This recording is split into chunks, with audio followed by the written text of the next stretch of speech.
رؤوسهم سر پھینک دیے قال لقد علمت ما هؤلاء ينطقون، ابراہیم تم تو جانتے ہو یہ باتیں نہیں کرتے، یہ بولتے نہیں ہیں. قال فتعبدون من دون الله ما لا ينفعكم شيئا ولا يضركم، ابراہیم علیہ السلام نے کہا پھر تم ہی بتاؤ جو تمہارے نفع اور نقصان کے مالک نہیں ہیں، تم پھر ان کی عبادتیں کیوں کرتے ہو، ان کے سامنے کیوں سجدے کرتے ہو، ان کے سامنے کیوں جھکتے ہو، ان کے سامنے کیوں اپنی حاجتیں مرادیں رکھتے ہو جو تمہارے نفع نقصان کے مالک نہیں ہیں. اف لکم. اب ایک اور انداز انہوں نے اختیار کیا ان کو سمجھانے کا. اب بندے اکیلے ہیں، ان ابراہیم کان امت، اکیلے بندے ہیں اور لوگوں کا لہو لشکر ہے جو ان کے خلاف ہے. اب ان کو سمجھایا، نہیں مانے، دلیل سے نہیں مانے، سمجھانے سے نہیں مانے.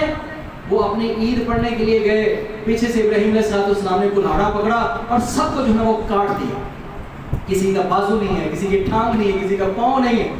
اور فجعلہم جزازا، سب کو کاٹ کے رکھ دیا. الا کبیر لہم لعلہم الیہ یرجعون، بڑا جو تھا بڑا بت، بڑا انہوں نے بنایا بھی اس لیے تھا کہ یہ سمجھے کہ یہ سردار بت ہے. چھوٹے جو انہوں نے خدا بنائے ہوئے تھے.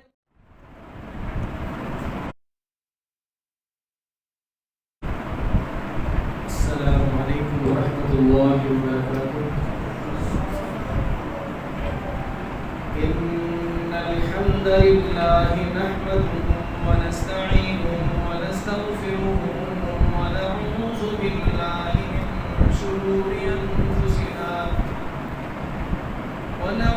باللہ من شرور انفسنا ومن سیئات اعمالنا. من يهده الله فلا مضل له ومن يضلل فلا هادي له. وأشهد أن لا إله إلا الله وحده لا شريك له وأشهد أن محمدا عبده ورسوله.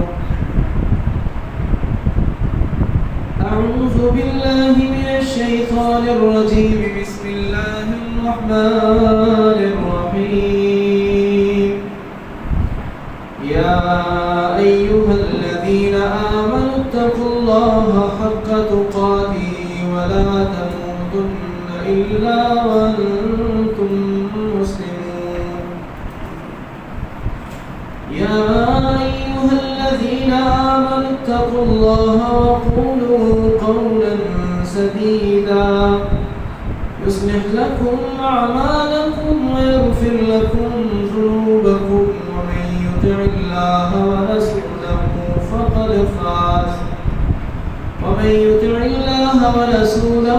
فقد فاز فوزا عظيما.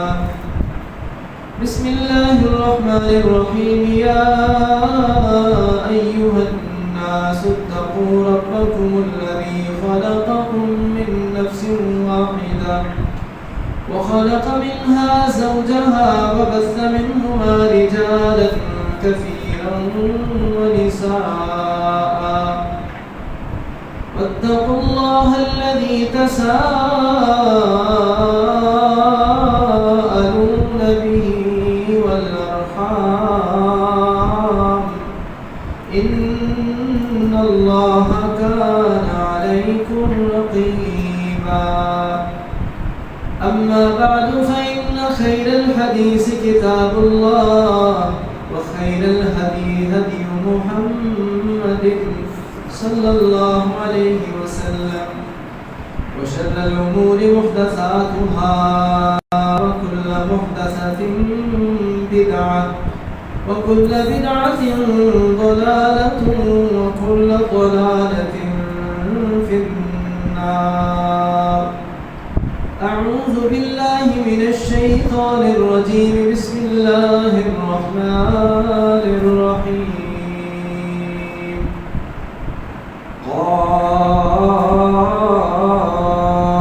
قاف والقرآن المجيد بل عجبوا أن جاءهم منذر فقال الكافرون هذا شيء عجيب أإذا متنا وكنا ترابا ذلك رجع بعيد قد علمنا ما تنقص الأرض منهم وعندنا كتاب حفيظ بل كذبوا بالحق لما جاءهم فهم في أمر مريج أفلم ينظروا إلى السماء فوقهم كيف بنيناها وزيناها وما لها من فروج والأرض مددناها وألقينا فيها رواسي وأنبتنا فيها من كل زوج بهيج تبصرة وذكرى لكل عبد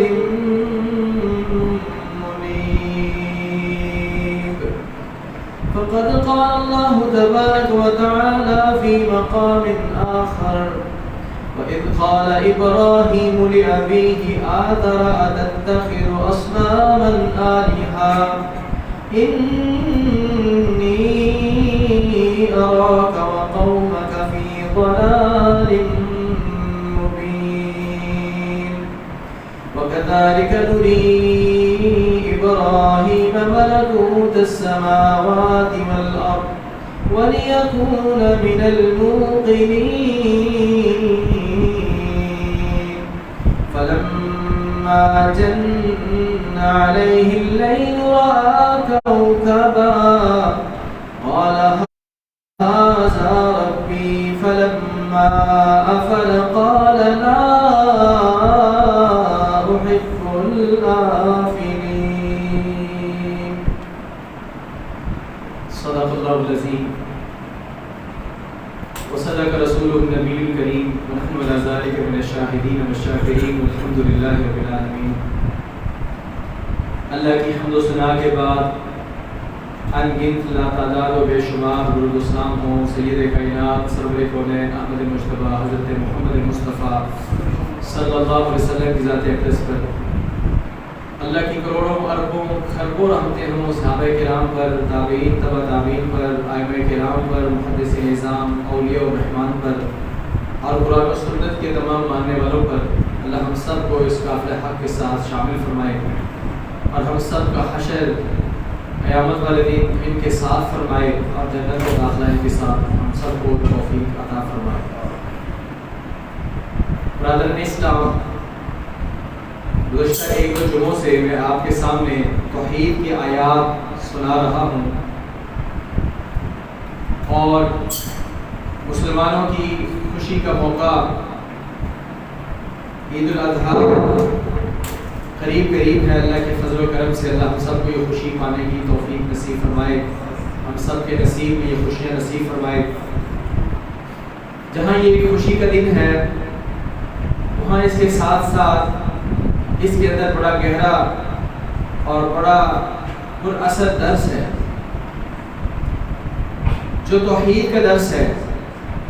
اور اللہ سبحانہ و تعالیٰ نے ہم سب ایمان والوں کو ابراہیم علیہ السلام کی زندگی میں نمونہ ڈھونڈنے اور اسوہ کو دیکھنے کا حکم ارشاد فرمایا ہے. واتبع ملت ابراہیم حنیفا، اللہ کا حکم ہے کہ اتباع کرو ملت ابراہیم کی یکسو ہو کر، یعنی ابراہیمی بنو، ابراہیم علیہ السلام کا انداز سیکھو اور اللہ کی اس زمین کے اوپر توحید کا پیغام اسی طریقے سے ڈنکے کی چوٹ پر اس طریقے سے پھیلاؤ اور پہنچاؤ جس طرح سیدنا ابراہیم علیہ السلام نے حکمت کے ساتھ، دانائی کے ساتھ اور ہر جگہ اور ہر میدان میں توحید کے جھنڈے کو گاڑا اور لوگوں کو شرک سے متنبہ کیا اور شرک سے بیزاری کا اعلان کیا۔ قرآن پاک میں صرف 2 ہی ہستیاں ہیں کہ جن کے متعلق اللہ پاک نے ہمیں حکم ارشاد فرمایا ہے کہ تمہارے لیے ان کی زندگی میں اسوہ حسنہ ہے۔ ایک تو میرے اور آپ کے رہبر و رہنما حضرت محمد مصطفیٰ صلی اللہ علیہ وسلم کی زندگی کو اللہ پاک نے ہمارے لیے اسوہ قرار دیا۔ لقد کان لکم فی رسول اللہ اسوۃ حسنہ، تمہارے لیے رسول اللہ صلی اللہ علیہ وسلم کی زندگی میں اسوہ حسنہ ہے، بہترین نمونہ ہے، ماڈل ہے۔ تم نے اس ماڈل کو اپنانا ہے، محمد کریم صلی اللہ علیہ وسلم کی زندگی کو اپنانا ہے۔ اور دوسری شخصیت اور ذات جن کو اللہ تعالیٰ نے ہمارے لیے ماڈل قرار دیا ہے وہ ابراہیم علیہ السلام کی سیرت ہے اور آپ کی زندگی ہے۔ اللہ پاک نے ان کے متعلق بھی فرمایا ہے کہ ان کی زندگی میں بھی تمہارے لیے اسوہ حسنہ ہے، ماڈل ہے، نمونہ ہے۔ تو اس لیے میں آج کل گزشتہ کچھ جمعوں سے آپ کے سامنے وہ آیات پڑھ کے سنا رہا ہوں کہ ہم دیکھ لیں کہ ابراہیم علیہ السلام کا اسوہ کیا تھا، ان کا انداز کیا تھا، ان کا عقیدہ کیا تھا، طرز عمل کیا تھا، لوگوں کو سمجھانے کا انداز کیا تھا۔ اسی طریقے کا انداز اور وہی عقیدہ ہم سب کو اختیار کرنا ہے، کیونکہ اللہ پاک نے ہمیں حکم دیا ہے وَاتَّبِعْ ملت ابراہیم حنیفہ، ملت ابراہیم علیہ السلام کو تم اتباع کرو، اس کی پیروی کرو یکسو ہو کر۔ تو آئیے میں آپ کے سامنے جو آج آیات رکھنا چاہتا ہوں وہ سورہ الانعام کی ہیں، اور آیت نمبر 73 سے آگے کچھ آیات میں آپ کے سامنے پڑھنا چاہتا ہوں۔ گزشتہ جمعے میں نے آپ کے سامنے پڑھا کہ ابراہیم علیہ السلام اپنے باپ کو توحید کا پیغام پہنچاتے ہیں، توحید ان کے سامنے رکھتے ہیں، اور اپنی قوم کو توحید کا پیغام ایک منفرد انداز میں سمجھاتے ہیں۔ اور یہاں اس مقام پر بھی اللہ تعالیٰ نے فرمایا ابراہیم علیہ السلام اپنے باپ اور اپنی قوم کو کس طریقے سے سمجھاتے ہیں۔ سمجھانے کے کئی انداز اختیار کیے، اور ان میں سے ایک یہ تھا وَكَذَلِكَ نُرِي إِبْرَاهِيمَ مَلَكُوتَ السَّمَاوَاتِ وَالْأَرْضِ حَنِيفًا وَكَذَلِكَ نُرِي إِبْرَاهِيمَ مَلَكُوتَ السَّمَاوَاتِ وَالْأَرْضِ وَلِيَكُونَ مِنَ الْمُوقِنِينَ فَلَمَّا جَنَّ عَلَيْهِ اللَّيْلُ رَأَىٰ كَوْكَبًا قَالَ هَٰذَا رَبِّي فَلَمَّا أَفَلَ قَالَ لَا أُحِبُّ الْآفِلِينَ۔ اپنی قوم سے کہا وہ چاند اور سورج کو بھی پوچھتے تھے، جہاں وہ بتوں کے سامنے سجدہ ریز ہوتے تھے وہاں اس کے ساتھ کچھ چاند کو پوچھتے تھے، کوئی سورج کو پوچھتے تھے، کوئی کس کو خدا بنائے بیٹھا تھا، وہ کس کو اپنا جو ہے وہ اپنا بگڑی بنانے والا اور حاجت روا مانے بیٹھا تھا۔ تو ابراہیم علیہ السلام نے ان کے سامنے یہ انداز رکھا فَلَمَّا جَنَّ عَلَيْهِ اللَّيْلُ رَأَىٰ كَوْكَبًا، رات ہوئی ستاروں کو دیکھا، قَالَ هَٰذَا رَبِّي، کہا یہ میرا رب ہو سکتا ہے، فَلَمَّا أَفَلَ قَالَ لَا أُحِبُّ الْآفِلِينَ، جب وہ ستارے غروب ہو گئے کہا میں ایسوں سے محبت نہیں کرتا جو ڈوب جانے والے ہیں۔ جو ڈوب جاتا ہے وہ رب نہیں ہو سکتا، جس کو موت واقع ہو جاتی ہے، جس کو زوال ہو جاتا ہے، جو خود محتاج ہو جاتا ہے، جو خود گر جاتا ہے، وہ رب کیسے ہو سکتا ہے؟ فَلَمَّا رَأَى الْقَمَرَ بَازِغًا قَالَ هَٰذَا رَبِّي، جب چاند کو دیکھا چمکتا دھمکتا کہا یہ میرا رب ہو سکتا ہے۔ یہ ان کو سمجھانے کے لیے کہا، یہ نہیں کہا کہ ابراہیم علیہ السلام کو اس سے پہلے تعارف نہیں تھا، وہ اللہ کو پہچانتے نہیں تھے، جانتے نہیں تھے، یہ کوئی ارتقائی عمل نہیں تھا، کیونکہ کوئی بھی نبی ابتدا سے آخر تک، پیدائش سے وفات تک اللہ کے ساتھ شرک نہیں کر سکتا، وہ بھٹکا ہوا نہیں ہو سکتا۔ اس کو پہلے دن سے اللہ سبحانہ و تعالیٰ سلیم الفطرت رکھتے ہیں اپنے نبی اور رسول کو۔ یہ نہیں تھا کہ وہ شرک، وہ یہ کہہ رہے تھے کیا یہ یعنی یہ سوالیہ انداز ہے، کیا یہ رب ہو سکتا ہے؟ قال هذا ربی، یہ رب ہے میرا۔ فلما افل، جب وہ بھی غروب ہو گیا، قال لئن لم يهدني ربي لاكونن من القوم الضالين، اگر میرے رب نے مجھے ہدایت نہ دی یہ جو چاند دیکھا یہ بھی غروب ہو گیا، یہ بھی جب غروب ہو گیا ہے تو یہ بھی رب نہیں ہو سکتا، لیکن میں کیا کروں؟ اگر مجھے اب میرے رب نے ہدایت نہ دی تو میں تو گمراہوں میں سے ہو جاؤں گا۔ فلما رأى الشمس بازغة قال هذا ربي هذا اکبر۔ اگلے دن جب سورج کو دیکھا، سورج کو دیکھ کر کہنے لگے هذا ربي هذا اکبر، یہ تو اس سے بھی بڑا ہے، یہ میرا رب ہو سکتا ہے۔ فلما افلت، جب وہ بھی غروب ہو گیا، قال یا قوم، اے میری قوم، انی بریء مما تشرکون، اے میری قوم جن کو تم خدا بنائے بیٹھے ہو، چاند اور ستاروں کو تم اپنا خدا مانتے ہو، الہ مانتے ہو، حاجت روا مانتے ہو، مشکل کشا مانتے ہو، یہ تو خود ڈوب جانے والے ہیں، میں ان سے محبت نہیں رکھتا، میں ان کو اپنا رب نہیں مان سکتا، یہ رب نہیں ہو سکتے۔ اے میری قوم سن لو، جو غروب ہو جانے والے ہیں وہ رک کر سنگل میں صرف ایک راستے پر میں ادھر ادھر نہیں جاؤں گا، صرف اپنے ایک اس رب کو ہی مانوں گا جس نے آسمانوں کو پیدا کیا، جس نے زمینوں کو پیدا کیا۔ وما انا من المشرکین، اور میں مشرکوں میں سے نہیں ہو سکتا۔ شرک کیا ہوتا ہے؟ میں نے آپ کو بتایا شرک یہ ہوتا ہے کہ رب کو بھی مانے، رب کو مانے کہ رب کرنے والا ہے، لیکن ساتھ کسی اور کو بھی مانے کہ یہ بھی کرنے والا ہے، وہ پھر شرک ہوگا نا۔ اگر کوئی شخص رب کو ہی نہ مانے، وہ کہے کہ نہیں رب کوئی نہیں کرتا، اللہ نہیں ہے، نعوذ باللہ، اگر وہ یہ کہے کہ اللہ یہ کچھ نہیں کر سکتا تو یہ تو پھر کفر ہوگا نا، وہ تو انکار کر دیا اس نے۔ یہ ہوتا ہے انکار، جب کوئی رب کو نہ مانے یہ انکار ہوتا ہے، اور جب کوئی رب کو مانے اور کہے کہ یہ سب کچھ کرنے والا رب ہے لیکن ساتھ یہ بھی مانے کہ رب کے ساتھ کوئی اور بھی کرتا ہے، یہی تو شرک ہے۔ فرمایا میں تو اپنے چہرے کو یکسو ہو کر اپنے رب کو، اس رب کو رب مانتا ہوں جس نے آسمانوں و زمین کو پیدا کیا ہے، میں اس رب کے ساتھ کسی اور کو شریک نہیں کر سکتا۔ وحاجہ قوم، ان کی قوم نے جھگڑا شروع کر دیا، قال تحاجونی فی اللہ، ابراہیم علیہ السلام نے ان سے کہا کیا تم مجھے اس رب کے بارے میں جھگڑا کرتے ہو جس رب نے مجھے ہدایت دی ہے؟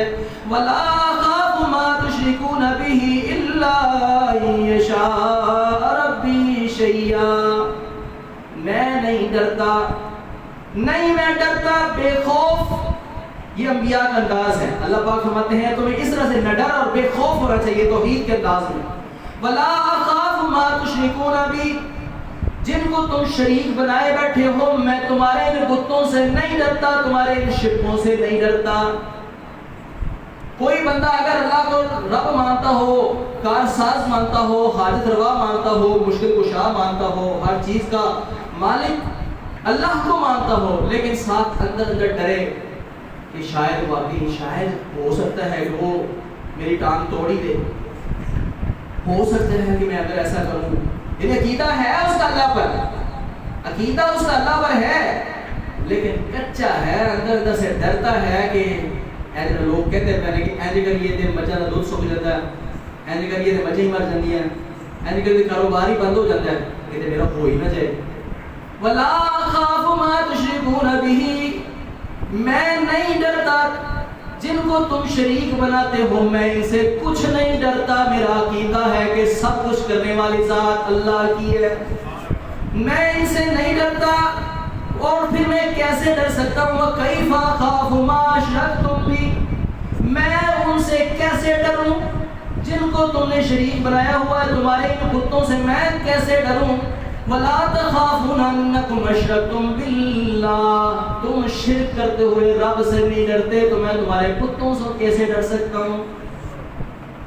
تم شرک کرتے ہوئے رب سے نہیں ڈرتے، جو اللہ سچا ہے، جو واقعی تمہیں تہس نہس کرنا چاہے تو کر سکتا ہے، تمہیں برباد کرنا چاہے تو وہ کر سکتا ہے، وہ تمہارا سب کچھ ختم کرنا چاہے تو وہ واقعی کر سکتا ہے۔ جب تم اس کے ساتھ شرک کرتے ہوئے نہیں ڈرتے تو میں ایسے ہی تمہارے ان جھوٹے خداؤں سے ڈروں؟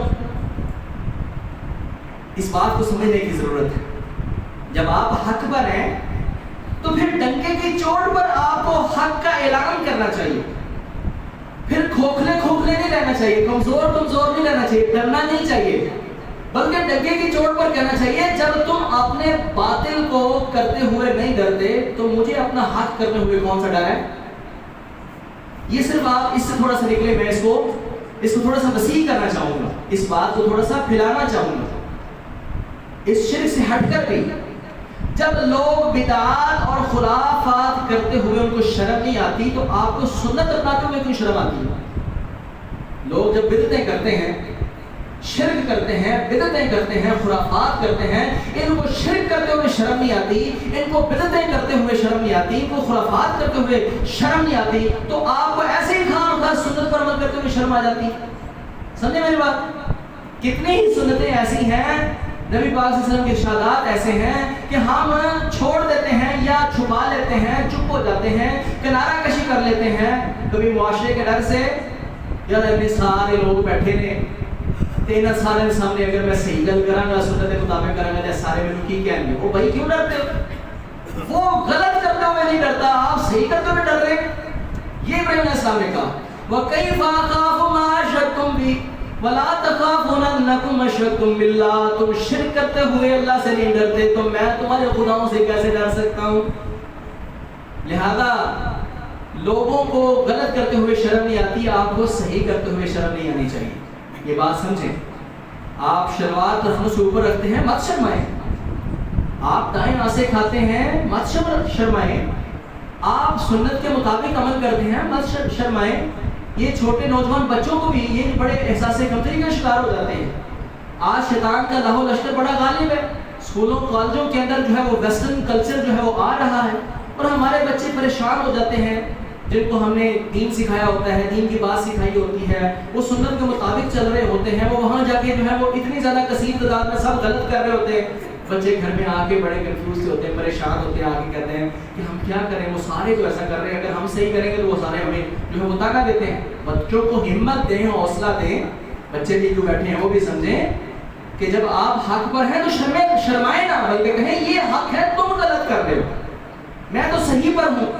تم غلط کرتے ہوئے شرم نہیں کرتے تو مجھے صحیح پر شرم نہیں آتی. اور فرمایا وَمَا لَمْ يُنَزِّلْ بِهِ عَلَيْكُمْ سُلْطَانًا. شرک بھی وہ جس کی تمہارے اوپر اللہ نے کوئی دلیل نازل نہیں کی. شرک اس کی جو اللہ تعالیٰ نے قرآن اور حدیث میں وہ دلیل نازل نہیں کی, شرک تو ہوتا ہی وہ ہے نا. شرک کل ہی میں اپنی کلاس میں, ترجمہ کلاس میں بات بتا رہا تھا کہ کائنات میں حضرت محمد مصطفیٰ صلی اللہ علیہ وسلم کی ذات ایسی ذات ہے جو دنیا و کائنات میں سب سے اونچی ذات ہے. بعد از خدا بزرگ تو ہی قسم, اللہ کے بعد سب سے اونچی ذات حضرت محمد مصطفیٰ صلی اللہ علیہ وسلم کی ذات ہے. اگر دنیا میں کسی کو سجدہ جائز ہوتا تو وہ واحد ہستی حضرت محمد مصطفیٰ صلی اللہ علیہ وسلم کی ہونی چاہیے تھی کہ لوگ آتے اور پہلے نبی پاک صلی اللہ علیہ وسلم کی ذات کو سجدہ کرتے اور پھر بات کرتے. ایسا ہے نا, اگر سجدہ جائز ہوتا تو سب سے اونچی ذات حضرت محمد صلی اللہ علیہ وسلم کی ذات ہے. کبھی آپ نے کسی مولوی کے زبان سے سنا ہے, کسی بھی مسلک سے کبھی سنا ہے کہ صحابہ کرام آتے تھے اور نبی پاک علیہ السلام کی ذات کو سجدہ کرتے تھے پھر آگے بات کرتے تھے, اور جب صحابہ نے نبی پاک کو سجدہ نہیں کیا پھر کون ایسا ہو سکتا ہے کہ اس کو سجدہ کیا جا سکتا ہے؟ آپ علیہ السلام فرماتے ہیں اگر کسی نے کسی کو سجدہ کرنا جائز ہوتا تو میں بیویوں کو کہتا کہ اپنے شوہر کو سجدہ کیا کرے. لہذا اللہ کے علاوہ کسی کے سامنے جھکنا جو پہلی قوموں کے اندر تعظیمی طور پر جائز تھا, تعظیمی سجدہ جو وہ بادشاہ کے سامنے آگے ایسے جھک جاتے تھے, بادشاہ کے سامنے ایسے جو جھک جاتے تھے, یہ تعظیمی سجدہ تھا. یہ پہلی قوموں میں شریعتوں میں جائز تھا, لیکن نبی پاک علیہ السلام کی شریعت میں اللہ تعالیٰ نے شرک کے دروازے کو یکسر بند کر دیا ہے. وہ چور دروازہ بھی بند کر دیا ہے کہ جس کے ذریعے سے کوئی شرک کر سکتا ہے. یعنی جو بندہ جھک رہا ہے, جیسے ہمارے ایک سابق وزیر اعظم نے ایسا کیا تو اس نے سجدہ کر دیا. جب اس سے پوچھا اس نے کہا میں نے سجدہ نہیں کیا, میں نے تو عظمت کے لیے جو ہے وہ جھکا تھا, میں نے تو ان کی گریٹنس کے لیے, ان کی جو ہے وہ شان اور عظمت کے لیے میں جھکا تھا. تو سجدہ کرنے والا جو ہے وہ کہہ سکتا ہے بعد میں نہیں, میں تو شان کے لیے اور عظمت کے لیے جھکا تھا, میں نے تعبدی سجدہ نہیں کیا. عبادت کا سجدہ نہیں کیا. عبادت کا سجدہ ہوتا تب شرک ہوتا. تو میں نے عبادت کا سجدہ نہیں کیا, میری نیت میں تو اس کی گریٹنس تھی, عظمت تھی, اس لیے میں جھکا ہوں. تو کوئی یہ بہانہ کر سکتا تھا. اس لیے شریعت محمد مصطفیٰ صلی اللہ علیہ وسلم میں شرک کا یہ دروازہ بھی بند کر دیا کہ تم نے کسی کی گریٹنس کے طور پر بھی کسی کے سامنے سجدہ نہیں کرنا. اللہ اکبر. ما لم ينزل به علیکم سلطانا, اللہ نے ان چیزوں کی کوئی دلیل نازل نہیں کی. اگر کوئی دلیل نازل کی ہوتی تو حضرت محمد مصطفیٰ صلی اللہ علیہ وسلم کے لیے نازل ہوئی ہوتی, کیونکہ ہمارا سب کا عقیدہ ہے سب سے اونچی ذات اللہ کے بعد کون سی ہے؟ حضرت محمد مصطفیٰ صلی اللہ علیہ وسلم. فَأَيُّ الْفَرِيقَيْنِ أَحَقُّ بِالْأَمْنِ إِن كُنتُمْ تَعْلَمُونَ. اللہ پاک فرماتے ہیں اب تم بتاؤ, ایک طرف شرک والے ہیں اور ایک وہ طرف توحید والے ہیں. ایک طرف سارا لاہور لشکر ابراہیم علیہ السلام کی قوم جو ہے وہ شرک والے یہ, اور ایک طرف اکیلے ابراہیم علیہ السلام, ان کی بیوی سارہ علیہ السلام, آگے اس کے بعد جو ہے حاضر علیہ السلام اور لوط علیہ السلام ان کے بھتیجے, یہ لوگ مسلمان ہیں, توحید پرست ہیں. اتنے سے لوگ ابھی مسلمان ہوئے ہیں. اللہ تعالیٰ فرماتے ہیں ان دونوں گروہوں میں سے, شرک والوں میں سے اور توحید والوں میں سے امن کا حقدار کون ہے؟ تم بتاؤ.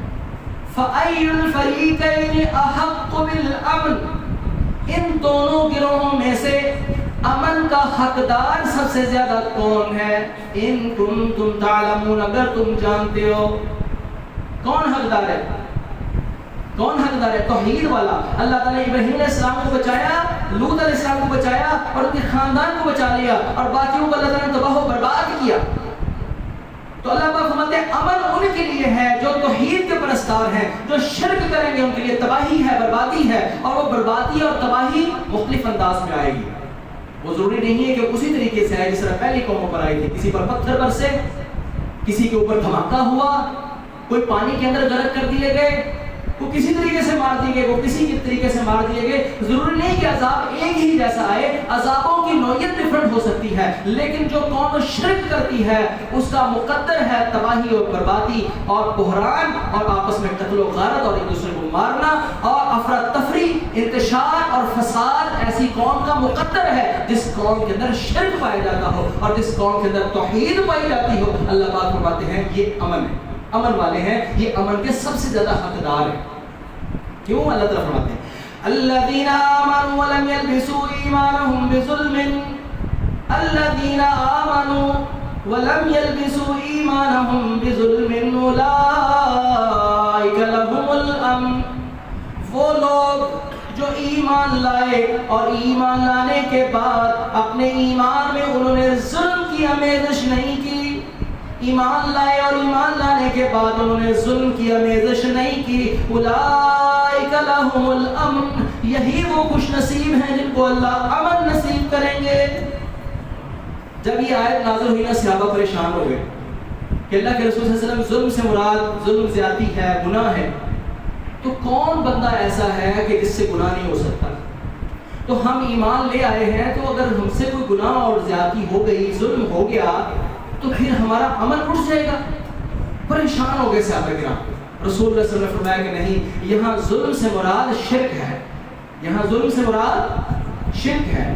الذین آمنوا ولم یلبسوا ایمانہم بظلم, وہ لوگ جو ایمان لائے اور ایمان کے اندر انہوں نے شرک کی آمیزش نہ کی. اولئک لہم الامن, یہی وہ خوش نصیب ہیں جن کو اللہ امن نصیب فرمائیں گے. دنیا میں اب سب سے زیادہ امن کس ملک میں ہے؟ سعودی عربیہ. دنیا میں سب سے زیادہ امن سعودی عربیہ میں. حالانکہ پورے ابھی وہ بھی پورے دین پر کھڑے نہیں ہوئے, ان کے اندر بھی کمیاں ہیں, لیکن اب جو معاملات اور ہی خراب ہو رہے ہیں, ان کے اللہ کوئی اچھا حکمران ان میں بھی نصیب کرے ان کو. ان کے اندر بھی جو ہے وہ شرک والے معاملے پڑھ رہے ہیں. وہ جو نیا حکمران آ رہا ہے ان کے عرب امارات میں انہوں نے بت خانہ تعمیر کر دیا اور ایسے ایسے, اور میوزک کنسرٹس ہونا شروع ہو گئے ہیں. اللہ ایسی بدبختی سے ان کو محفوظ فرمائے. لیکن وہ دین میں, دین کو اپنانے کے لحاظ سے دنیا میں سب سے زیادہ قریب تر ہے دین کے, تو اس وجہ سے امن بھی ان میں سب سے زیادہ ہے. پوری دنیا میں سب سے کم قتل و غارت جو ہوتی ہے وہ سعودی عربیہ میں ہوتی ہے. تو اللہ سبحانہ و تعالیٰ کی یہ وعدہ ہے جو سچ ہے اور حق ہوتا ہے کہ جو لوگ جو قوم اپنے ایمان میں شرک کی آمیزش نہیں کریں گے اولئک لہم الامن، یہی وہ خوش نصیب ہے جن کو امن نصیب ہوگا، واولئک وہم مہتدون، اور یہی وہ خوش نصیب ہے جو ہدایت یافتہ ہے۔ شرک کی بات کو بیان کرتے ہوئے اللہ سبحانہ و تعالیٰ نے آگے 17 نبیوں کا تذکرہ کیا ہے، 17 نبیوں کا تذکرہ کیا۔ آپ سن لیجئے، میں سارے کا ترجمہ نہیں کر سکوں گا، ذرا آپ نے نبیوں کے ناموں پر غور کرنا ہے۔ وَتِلْكَ حُجَّتُنَا آتَيْنَاهَا إِبْرَاهِيمَ عَلَىٰ قَوْمِ، ساری آیتوں کے بعد اینڈ پر اللہ پاک نے ایک بات سمجھائی ہے، اس کو غور سے سننا ہے، سارے نبیوں کا نام سنیں اور اینڈ پر اللہ کا پیغام سنیں۔ وَتِلْكَ حُجَّتُنَا آتَيْنَاهَا إِبْرَاهِيمَ عَلَىٰ قَوْمِ، یہ ہے ہماری حجت جو ہم نے ابراہیم علیہ السلام کو ان کی قوم کے اوپر قائم کرنے کو دی۔ نرفع درجات من نشاء ان ربک حکیم علیم ووهبنا له اسحاق ویعقوب، ہم نے ان کو اسحاق دیے اور یعقوب دیے، کلن ہدینا، سب کو ہم نے ہدایت دی، ونوحا ہدینا، نوح علیہ السلام کو بھی ہم نے ہدایت دی، من قبل، اس سے پہلے، ومن ذریتہ، اور ان کی اولاد میں سے داؤد وسلیمان وایوب ویوسف وموسیٰ وہارون وکذالک نجزی المحسنین وزکریا ویحییٰ وعیسیٰ والیاس کل من الصالحین وإسماعيل واليسع ويونس ولوطا وكلا فضلنا على العالمين وإسماعيل واليسع ويونس ولوطا وكلا فضلنا على العالمين۔ اتنے نبی، 17 نبی۔ ومن آبائهم، ان 17 نبیوں کے آباء و اجداد میں سے، ومن آبائهم وذریاتهم، ان کی اولادوں میں سے، واخوانهم، اور ان کے بھائیوں میں سے، واجتبیناہم، ہم نے ان کو چن لیا، وہدیناہم، ہم نے ان سب کو ہدایت دی، الی صراط مستقیم، سیدھے راستے کی ہم نے ان کو ہدایت دی۔ سننے کی بات جو سمجھ رہے ہیں، اس لیے میں آپ کو سنا رہا ہوں، ذالک ھدی اللہ یہدی بہ من یشاء من عبادہ، ذالک ھدی اللہ، ذالک ھدی اللہ، یہ اللہ کی ہدایت ہے، یہدی بہ من یشاء من عبادہ، اللہ اپنے بندوں میں سے جس کو چاہتا ہے ہدایت کا راستہ دکھا دیتا ہے۔ اگر آپ کو اللہ نے قرآن کا راستہ دیا ہے، رسول اللہ صلی اللہ علیہ وسلم کے فرمان کا راستہ دیا ہے، خوش نصیب ہو، اللہ کا احسان ہے آپ پر، اللہ کا کرم ہے آپ پر اللہ کا فضل ہے، اللہ نے آپ کو ہدایت کا راستہ دیا ہے اگر آپ قرآن اور حدیث پر عمل کرتے ہیں۔ ذالک ھدی اللہ، یہ اللہ کی ہدایت ہے، یہدی بہ من یشاء، اس حالت میں فوت ہوا کہ وہ اللہ کے ساتھ شرک کرتا تھا، حرم اللہ علیہ الجنہ، اللہ سبحانہ وتعالی نے ایسے بدنصیب کے اوپر اپنی جنت کی نعمت کو حرام کر دیا۔ ومن مات وهو يعلم انه لا يشرك بالله، جو کوئی شخص اس حالت میں فوت ہوا ہو کہ وہ علم رکھتا ہو، وہ عقیدہ رکھتا ہو کہ اس اللہ کے ساتھ کوئی شریک نہیں، فقط دخل الجنہ، او کما قال اسلام، رسول اللہ صلی اللہ علیہ وسلم نے فرمایا جو توحید کے عقیدے پر فوت ہو گیا وہ شخص جنت میں داخل ہو گیا۔ اتنا بڑا فرق ہے، زمین آسمان کا فرق نہیں میں کہوں گا، کائنات کے ادھر اور ادھر ہونے کا فرق ہے کہ جو بندہ توحید پر فوت ہوا، اللہ سبحانہ و تعالیٰ فرماتے ہیں، اللہ پاک کا یہ فیصلہ ہے کہ وہ بخش دے گا، وہ گناہوں کو معاف کر دے گا، ساری زندگی کے گناہوں کو معاف کر دے گا اگر اس کے اندر انسان نے شرک نہ لایا ہو۔ رسول اللہ صلی اللہ علیہ وسلم نے فرمایا کہ اللہ پاک فرماتے ہیں میرے بندے اگر تیرے گناہ زمین سے لے کر آسمان کی بلندیوں تک ہوں، لیکن اس حالت میں تو مجھے میرے ساتھ ملے کہ اس کے اندر تو نے شرک نہ کیا ہو، تو میں یہ سارے تیرے گناہ بخش دوں، مجھے کوئی پوچھنے والا نہیں۔ بس ایک بار آنا، شرک نہ لے کر آنا، شرک کا عقیدہ لے کر نہ آنا۔ تو میرے بھائیوں، میرے ساتھیوں، میرے دوستوں، میری ماں اور میری بہنوں، شرک کا جو انداز سمجھنا ہوگا ہمیں، اور توحید کا عقیدہ ہمیں سمجھنا ہے۔ اور توحید کہاں سے سمجھ آئے گی؟ قرآن سے سمجھ آئے گی۔ قرآن پڑھیے اور اس کی آیت سورت سپارہ بول کے بتا رہا ہے یہ توحید ہے، یہ شرک ہے، یہ توحید ہے، یہ شرک ہے، یہ اللہ کی صفت ہے، اور اللہ کی صفت میں کسی اور کو شریک نہیں کرنا. اللہ کی صفت ہے کہ وہ سننے والا ہے، ہر جہاں بھی کوئی ہے وہ ہر کسی کو سن رہا ہے.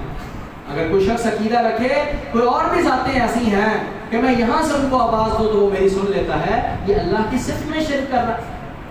جو کوئی شخص یہ سمجھتا ہے کہ میں یہاں بیٹھا ہوں اور فلاں علاقے کی ہستی مجھے وہاں سے دیکھ رہی ہے، اور بھئی یہ دیکھنا تو اللہ کا دیکھنا ہے. مخلوق تو ایک حد تک دیکھ سکتی ہے، اللہ جو ہے وہ ساری کائنات کو بیک وقت دیکھتا ہے. اگر اللہ کے ساتھ کسی اور کو بھی ایسے سمجھا کہ وہ اور بھی کوئی ذات ایسی ہے جس کی میں نظروں میں ہوں، اور اس کو کہہ رہے ہوتے ہیں کہ نظر کرم فرما، نظر کرم فرما، نظر اللہ کی ہے جو کائنات کو دیکھ رہی ہے. اللہ کے علاوہ کوئی اور ہستی ذات ایسی نہیں ہے جو ساری کائنات کو دیکھ رہی ہے. عالم الغیب والشہادہ اللہ کی ذات ہے جو موجود ہے، اس سب کو جاننے والا. ساری کائنات میں، پوری زمین کے اوپر، آسمان کے سارے کناروں میں اور عرش کے گرد میں جتنے فرشتے ہیں، جتنی مخلوقیں ہیں، جتنے انسان ہیں، چرند ہیں، پرند ہیں، درندے ہیں، جتنی مخلوقات ہیں، ان سب کا علم، موجود کا علم بھی اللہ کے پاس ہے. اور جو اس سے پہلے تھا وہ سب غائب ہے. اس سے پہلے جتنا بھی تھا، اربوں خربوں سال پہلے جو جتنا بھی تھا وہ سب غائب ہے. وہ علم بھی اللہ کے پاس ہے. اب اس کے بعد جو آنے والا قیامت کے بعد جو آنے والا ہے وہ بھی سب غائب ہے. اس کو غائب یعنی جو گزر گیا وہ غائب ہے، جو آنے والا ہے وہ بھی غائب ہے. گزرے اور آنے والے اور موجودہ کا علم رکھنے والا کون ذات ہے؟ اللہ کی ذات ہے. اللہ کے علاوہ کسی اور کو سمجھیں گے تو یہ شرک ہو جائے گا. ابراہیم علیہ السلام کی زندگی کا پیغام یہ ہے، توحید کا پرچار کیا اور توحید ان کو سکھائی اور ڈنکے کی چوٹ پر سکھائی. کبھی یہ انداز اختیار کیا، فَجَعَلَهُمْ جُزَازًا إِلَّا كَبِيرًا لَهُمْ لَعَلَّهُمْ إِلَيْهِ يَرْجِعُونَ. اور انہوں نے کہا وَتَاللَّهِ لَأَكِيدَنَّ أَصْنَامَكُمْ بَعْدَ أَن تُوَلُّوا مُدْبِرِينَ فَجَعَلَهُمْ جُزَازًا إِلَّا كَبِيرًا لَهُمْ لَعَلَّهُمْ إِلَيْهِ يَرْجِعُونَ. ابراہیم علیہ السلام دعوت کے میدانوں میں اب ایک اور انداز انہوں نے اختیار کیا ان کو سمجھانے کا. اب بندے اکیلے ہیں، ان ابراہیم کان امت، اکیلے بندے ہیں اور لوگوں کا لہو لشکر ہے جو ان کے خلاف ہے. اب ان کو سمجھایا، نہیں مانے، دلیل سے نہیں مانے، سمجھانے سے نہیں مانے. وہ اپنی عید پڑھنے کے لیے گئے، پیچھے سے ابراہیم علیہ السلام نے کلاڑا پکڑا اور سب کو جو ہے وہ کاٹ دیا. کسی کا بازو نہیں ہے، کسی کی ٹانگ نہیں ہے، کسی کا پاؤں نہیں ہے. اور فجعلہم جزازا، سب کو کاٹ کے رکھ دیا. الا کبیر لہم لعلہم الیہ یرجعون. بڑا جو تھا بڑا بت، بڑا انہوں نے بنایا بھی اس لیے تھا کہ یہ سمجھے کہ یہ سردار بت ہے. چھوٹے جو انہوں نے خدا وہ ان کو بھی سمجھتے تھے، کرنی والا، مشکل کشا، حاجت روائی، ان چھوٹوں کو بھی سمجھتے تھے، لیکن ان چھوٹوں کا بھی انہوں نے ایک بڑا سردار بنایا ہوا تھا، اس کو چھوڑ دیا. لعلہم الیہ یرجعون. قالوا من فعل هذا بآلهتنا انه لمن الظالمین. آیا تو دیکھا یہ کٹے پڑے ہیں، یہ ٹوٹے پڑے ہیں، کس نے کیا ہمارے ان خداؤں کے ساتھ؟ یہ انوکھے خدا ہے جو اپنا آپ نہیں بچا سکتے، جو اپنے آپ کو نہیں بچا سکے، وہ کیسے خدا سے؟ کس نے کیا؟ قالوا سمعنا فتى يذكرهم يقال له ابراہیم. کہنے لگے ایک ہی بندہ، ایک نوجوان ہے، وہی ان کا تذکرہ کرتا ہے، اس کو ابراہیم کہتے ہیں. اس لفظ سے پتہ چلتا ہے کہ ابراہیم علیہ السلام نے جب دعوت شروع کی تھی نا، ابھی نوجوانی کی عمر تھی، چھوٹی عمر تھی، اس لیے وہ کہہ رہے فتى يذكرهم. فتن ایک نوجوان ہے، یذکرہم جو ان کا تذکرہ کرتا رہتا ہے. یقال لہ ابراہیم، اس کو ابراہیم کہتے ہیں. قالوا فاتوا به علی اعین الناس لعلہم یشہدون. کہنے لگے لاؤ ان کو سب کی آنکھوں کے سامنے، کون ہے وہ بندہ؟ قالوا، جب سامنے لے آئے تو ان سے کہا انت فعلت هذا بآلہتنا یا ابراہیم. ان سے کہا کہ کیا تو نے ہمارے ان الہوں کے ساتھ یہ کیا ہے ابراہیم؟ قال بل فعله كبيرهم. ابراہیم علیہ السلام نے کہا اس بڑے سے پوچھو اس نے کیا ہوگا. بل فعله كبيرهم، اس بڑے مجھ سے پوچھ لو، یہ صحیح کھڑا ہے، باقی سارے کٹے ہوئے، اس کو غصہ آ گیا ہوگا. اس بڑے کو پوچھو، یہ جو ٹھیک ہے باقی سارے کٹے ہوئے تو اس نے مارا ہوگا. اس سے پوچھو هذا فسالوهم ان كانوا ينطقون، اگر یہ بولتے ہیں تو ان سے پوچھو. فرجعوا الى انفسهم، اپنے دلوں میں لوٹے، دل میں سوچنے لگے. فقالوا انکم انتم الظالمون، سمجھ آگے کہ ظالم تم ہی ہو. جو بندہ مانے نہ مانے حق بات جب آپ اس کے سامنے پیش کرتے ہیں نا اندر سے اس کو چوٹ ضرور لگتی کہ ہاں ہاں غلطی ہے، لیکن بات یہ اب حق پیش تو کرے.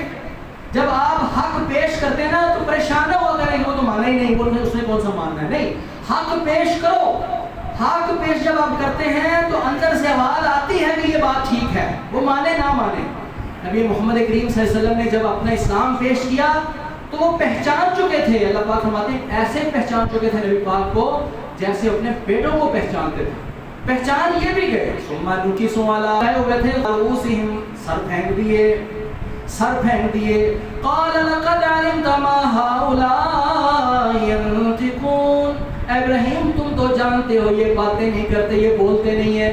قال فتعبدون من دون اللہ ما لا ينفعكم شيئا ولا يضركم، ابراہیم علیہ السلام نے کہا پھر تم ہی بتاؤ جو تمہارے نفع اور نقصان کے مالک نہیں ہیں، تم پھر ان کی عبادتیں کیوں کرتے ہو، ان کے سامنے کیوں سجدے کرتے ہو، ان کے سامنے کیوں جھکتے ہو، ان کے سامنے کیوں اپنی حاجتیں مرادیں رکھتے ہو جو تمہارے نفع نقصان تف ہے تم پر. وَلِمَا تَعْبُدُونَ مِن دُونِ اللَّهِ، اور ان پر بھی تف ہے جن کی تم عبادت کرتے ہو. أَفَلَا تَعْقِلُونَ، تمہیں عقل کیوں نہیں آتی؟ اب سمجھنا چاہیے تھا نا، سمجھے نہیں. قَالُوا حَرِّقُوهُ وَانصُرُوا آلِهَتَكُمْ إِن كُنتُمْ فَاعِلِينَ، کہنے لگے ان کو آگ میں جلا دو، ان کو آگ کے اندر پھینک دو. وَانصُرُوا آلِهَتَكُمْ، اپنے خداؤں کی مدد کرو. إِن كُنتُمْ فَاعِلِينَ، اگر تم کرنے والے ہو. اللہ پاک نے سارے کسی کو سمیٹ دی یہ بات لے کر. جب انہوں نے اپنے خداؤں کی مدد کی، بالن اندر فیول اکٹھا کیا، ڈھیر لگا دیے، انبار لگا دی، اتنی اونچی آگ جلائی کہ اوپر سے پرندہ گزرتے ہوئے ڈرتا ہے، وہ سائڈ پر ہو کے گزرتا ہے، اور اتنی آگ جلائی کہ اب پھینک بھی نہیں سکتے. دور سے چرخی پہ رکھ کے جب پھینکا، قلنا یا نار کونی بردن، ہم نے ادھر آگ سے کہہ دیا اے آگ کونی بردن، ٹھنڈی ہو جا. اتنی ٹھنڈی نہ ہوئی کہ ان کو تکلیف ہو. کونی قلنا یا نار کونی بردن، ٹھنڈی ہو جا، لیکن وسلام، سلامتی والی ہونا علی ابراہیم، ابراہیم علیہ السلام پر بالکل سلامتی والی آگ ہو جا. وآخر دعوانا الحمدللہ رب العالمین. یہاں سے ہم انشاءاللہ اس بات کو آگے چلائیں گے. ابراہیم علیہ السلام کی زندگی سے ہم نے یہ سیکھنا ہے. اللہ پاک نے یہاں سے بات شروع کی تھی، جو بات لوگ لیٹ آئے ہیں بھائی، کہ ہم نے یہاں سے بات شروع کی تھی کہ ابراہیم علیہ السلام کو اللہ تعالیٰ نے فرمایا ہے کہ ان کی ذات تمہارے لیے اسوہ ہے، ماڈل ہے، نمونہ ہے. توحید کے علمبردار تم نے اس طرح سے ٹنکے کی چوٹ پر بننا ہے، چھپے چھپے گھٹے گھٹے، ڈیفینسو نہیں ہونا، بلکہ اوفینسو ہونا ہے. بڑھ کر ایک قدم آگے بڑھ کر توحید کا پیغام پہنچائیں. ڈرے کیوں؟ وہ شرک کرتے ہوئے نہیں ڈرتے اور تم توحید پر عمل کرتے ہوئے ڈرتے ہو. ڈرو نہیں بلکہ اللہ کی توحید پر جو ہے وہ جیو. اللہ تعالی ہم سب کو توحید کی زندگی گزارنے کی توفیق نصیب فرمائے. آخر دعوانا الحمدللہ.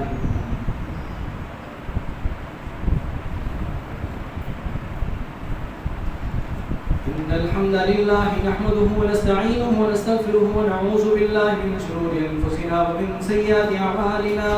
من يهده الله فلا مضل له ومن يضلل فلا هادي له. وأشهد أن لا إله إلا الله وحده لا شريك له وأشهد أن محمدا عبده ورسوله. اللهم صل على محمد وعلى آل محمد كما صليت على إبراهيم وعلى آل إبراهيم إنك حميد مجيد. اللهم بارك على محمد وعلى آل محمد كما باركت على إبراهيم وعلى آل إبراهيم إنك حميد مجيد. أعوذ بالله من الشيطان الرجيم. بسم الله الرحمن الرحيم. والعصر إن الإنسان لفي خسر إلا الذين آمنوا وعملوا الصالحات وتواصوا بالحق وتواصوا بالصبر. سبحان ربك رب العزة عما يصفون وسلام على المرسلين والحمد لله رب العالمين. کے مالک نہیں ہے. اف لکم، اف ہے تم پر.